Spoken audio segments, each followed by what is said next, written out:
Hey guys, welcome to the Commander Lounge. Today I'm not doing a Commander deck tech. This is going to be a Pauper deck tech, and this is my Pauper Affinity deck. Usually in Pauper, the decks that usually the Affinity decks usually play more of like a combo deck. Like it's still really fast, but it could combo through using ATOG and using Fling. Like using ATOG, just sacrifice all artifacts and then either get in for the damage or fling it. But I didn't like that combo because I mean at that time there was a lot of mono blue decks rolling around with like Delver, and it was pretty much just counter everything. So I thought Fling wasn't exactly the best way to go with that route. So I just made this Affinity deck just pure aggro. And yeah, let's just get into it. The main reason why this deck is good is because of the lands, because they're all artifact lands. I got the black ones, the red. I got all five colors in the artifact lands. And the reason why this is so good is because it fuels Affinity. And if you guys don't know what Affinity is, just take sorry about this, guys. Just take Frogmite for example, and it says Affinity for artifacts. This spell costs one less for each artifact you control. Sorry, it's not focusing.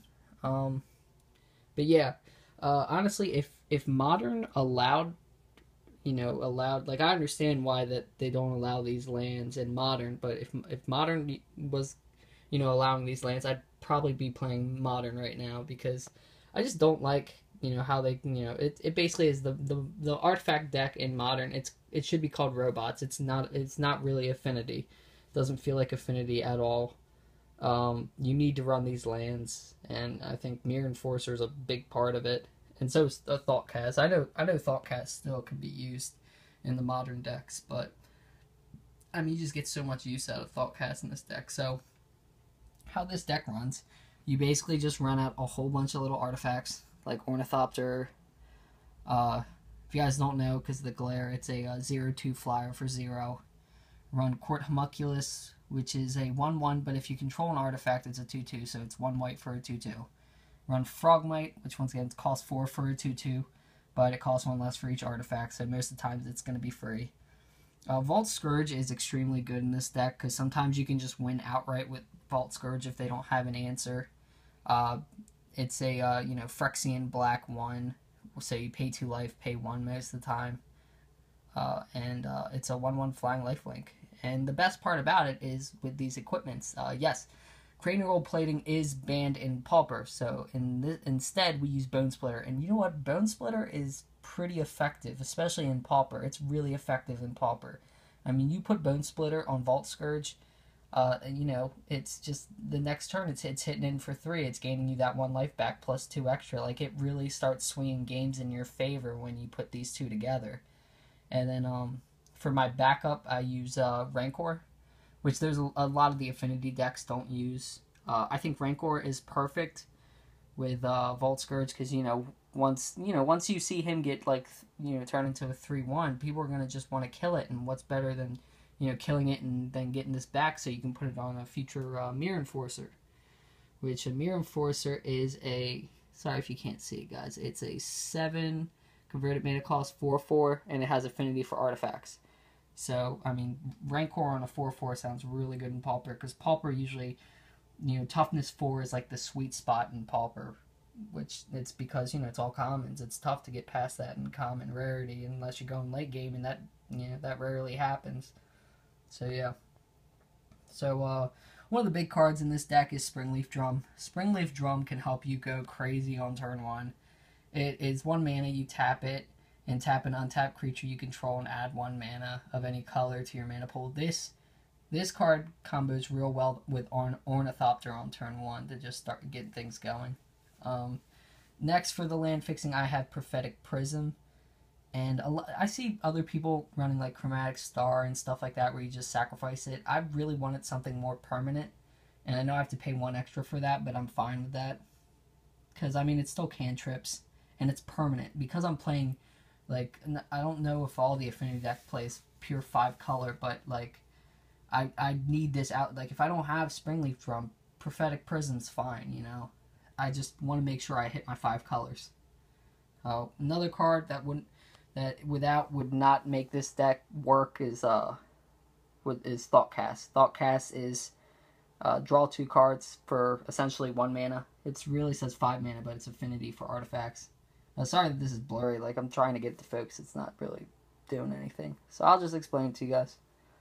But yeah, Thoughtcast is amazing. Like, that's a big reason why I wanted to play this deck, was because of Thoughtcast. Like, it just keeps giving you gas. Like, drawing cards is extremely powerful in Magic to begin with. So, I mean, in most card games, it's important to just keep drawing ahead of your opponents. Especially in this deck, when you go through gas real quick. And then we have Galvanic Blast, which, if you guys don't know what that is, because I know it's hard to read, it's 1 red mana. The Galvanic Blast deals 2 damage to target creature or player. And if it has Metalcraft, which if you control, I think it's, 3? If you control 3 or more artifacts, it deals 4 damage to target creature or player. Like, this is the best burn spell in Pauper, because it's always 4 damage, and like I told you, 4 damage is that sweet spot. I mean, 4 toughness is that sweet spot with creatures where it kind of starts swaying the game in their favor once they get out those big creatures. So yeah, Galvanic Blast definitely helps in this deck.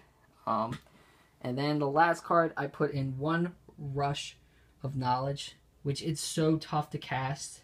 I just threw it in one of, because it's 5 mana. It rarely gets used. Like, every once in a while. Most times it's just win more card.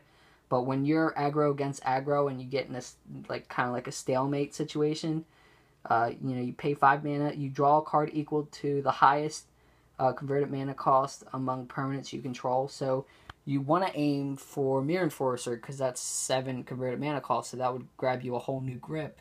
But most of the time, Frogmite is going to be fine, being 4 converted mana cost. Just drawing you 4 cards will be just fine. So yeah, let's move this all out of the way, and I'm going to show you guys my sideboard. Alright, I run Duress for control decks and combo decks.